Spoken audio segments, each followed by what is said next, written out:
Updates online at 560theanswer.com. Now, from the Signature Bank Studios. If you're looking for the latest news, insight into what it means, and the sharpest opinion, there's only one station in Chicago where you can turn, and it's this one. We're AM 560, The Answer.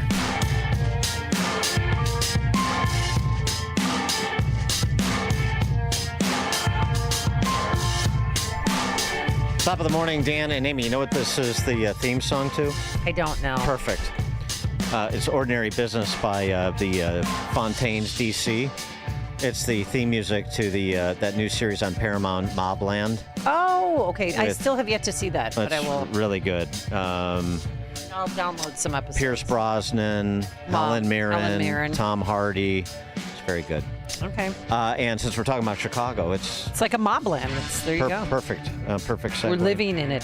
Yesterday, the different kind of mob, but the mobs are out in force to protest removing violent criminals in this country illegally from American soil. Let's go protest that. Here was what one of those fortunate sons who got time at the mic had to say. We're not going back. This is an inflection point, a turning point.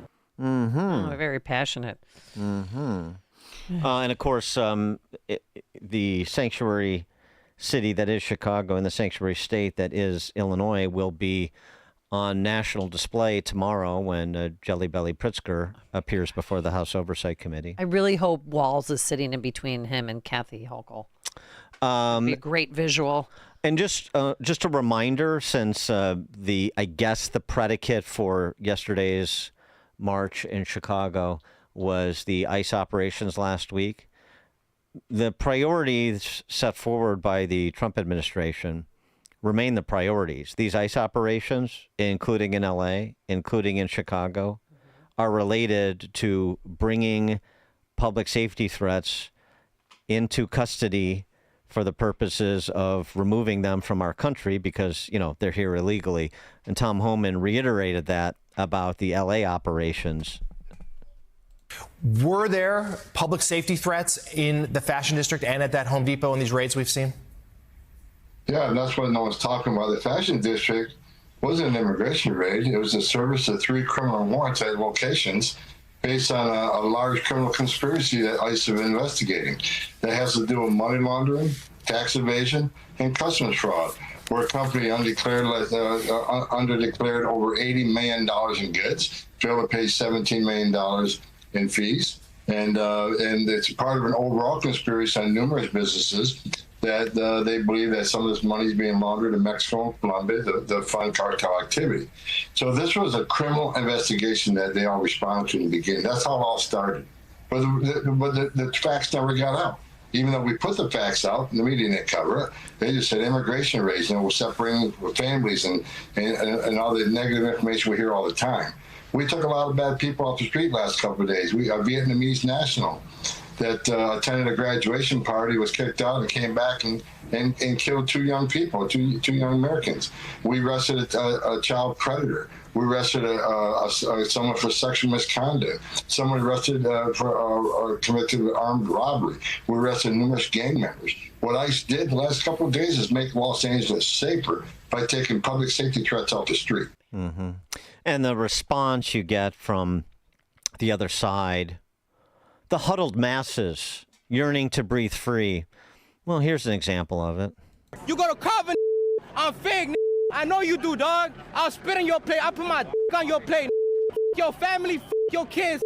That's how it is. I can't sleep comfortably because of you. He be getting a whole plate. He be expecting us to give us a whole that right there. Do you go to Carver? Yeah, you do. That plate. Yeah, you do. Act like I don't know your face. Stop playing. Talking about can I get a discount? Can I get a this? Can I get a that? That right there. Point that at him right there. That there right there. He doesn't look like he go to Carver though. Right after this. You're going to know. Hell no. Hell no. He ain't going to that Carver. What's your favorite thing to order at Carver? Everything. And then after that lovely young couple was done calling a black LAPD officer the N-word repeatedly and threatening. I guess he goes to the Kava place where they work or something like this, and saying that they were going to pollute his Kava next time he comes in or something like this. Then they just sped off in their little scooter. That's the quality of the representation you're getting for the side that is, proponent of mostly nonviolent violence in L.A., in Chicago, around the rest of the country, in big city America, in defense of people who pose public safety threats and are in this country illegally. That's the sum of it. The sum of it. And I understand that all of these neo-Marxist politicians are trying to talk all around it and buzzword their way through this mess that they've created. But I don't think it's working. For more on the topic, pleased to be joined by Corey Brooks, Senior Pastor of New Beginnings Church of Chicago, founder and CEO of Project Hood as well. Pastor Brooks, thanks for joining us again. Appreciate it.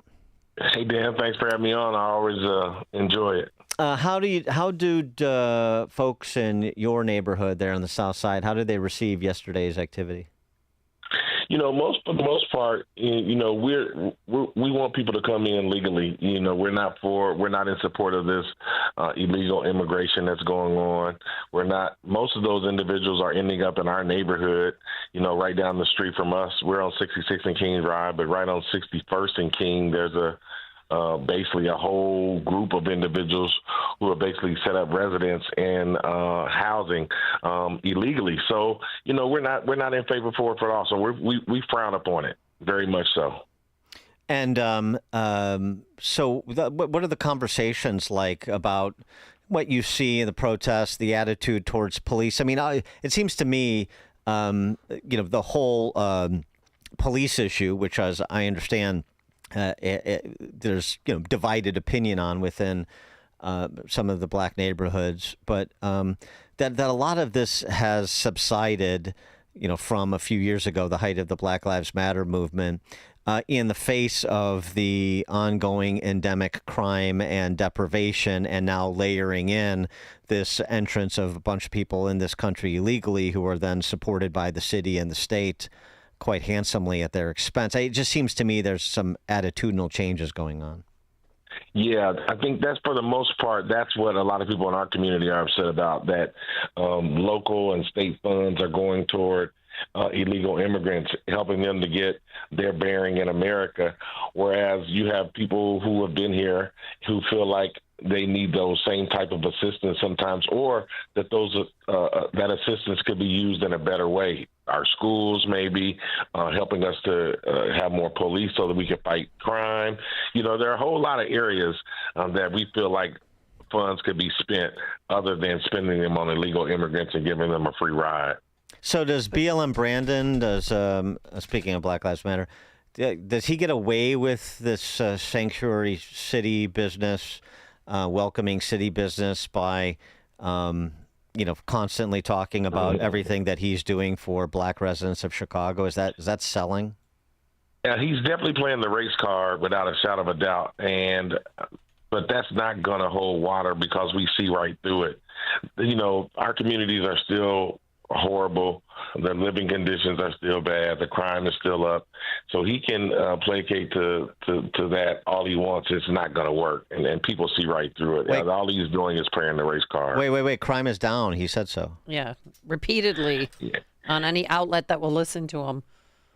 Well, all you have to do is come around these neighborhoods and see for yourself that people are still committing crimes.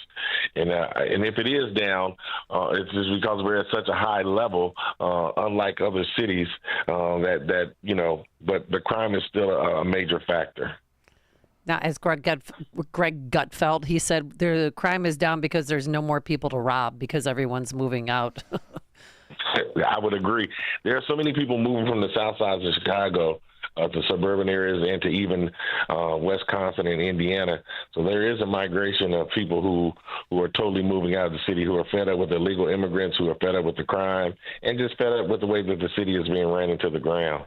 So what's going on with your church and community center? I mean, in terms of like getting people to think differently about some of these intractable problems you're describing, you have to sort of to change the mentality, you have to sort of perhaps expose people to things they haven't considered, and that includes some of the programming and mentorship and education. I know you're engaged in doing, so update us. Absolutely. You know, I've taken a stance that we can't keep arguing about politics, trying to convince people to change in our neighborhood. We're going to have to show them. So we're trying to use conservative principles to build a community center. We are building it. We're about 50% complete. A major focus is going to be the trades. We're going to focus on building people, and I'll take that over politics any day. That the building of people and the building of minds and the changing of lives is far more important than trying to get politicians to side with us. So it's a hard job. It's a big task, especially when you're trying to do it without the help of government. You know, there are other agencies on the south and west side who get lots of government funding. That's not the case with us. So we have to work hard to expose people to what we're doing and show community people exactly why it's important. So we're working hard, and we're going to continue to transform people's lives and change people's minds with conservative principles. What's your transition story? Because didn't you used to be a Democrat?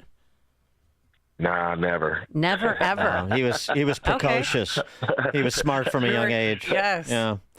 At 19 years old, I became a Republican. I was at a freshman at Ball State University taking political science, and I learned in my first class the difference between a Republican and a Democrat. Up to that time, though, I thought I was a Democrat like everyone else. You know, I voted Democrat. I thought I was a Democrat. And then I realized that I am so far from that truth. Well, what happened in your class? Like, what topic were you discussing? So, yeah, it was a political science 101. And on the class, the professor wrote some principles on the board on the right and the left, and he had them switched.